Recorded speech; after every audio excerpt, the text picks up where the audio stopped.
Hello friends, welcome to our YouTube channel friends. In this video I am gonna tell you about how you can solve your battery drain problem in your Oppo smartphone. Before watching this video, if you have not subscribed to our YouTube channel, then subscribe to it and let's start the video friends.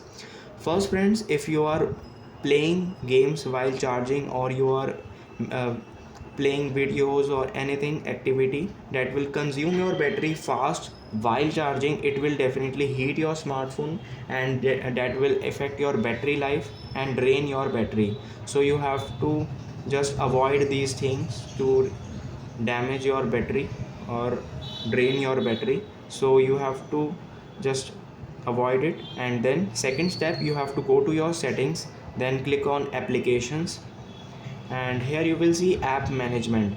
Turn off background data so it will not make a new data in the background. So just click on three dots, and if it is there, app preference, you have to just friends, if there is an app preference option, you have to just reset it.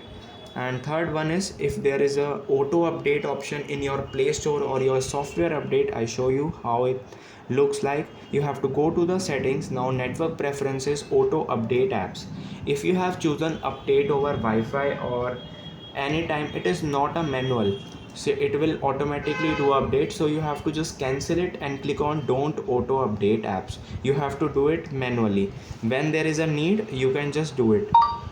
And last is, if there is a software update that is automatically started updating, you have to turn it off and click on that. It will be manual, so it will not drain your battery too fast. And just delete the unuseful apps, images, videos, documents that are not useful, and it will just like trash in your smartphone. I hope you like this video. If you like this video, then subscribe to our YouTube channel for more helpful tips and tricks videos. See you next time.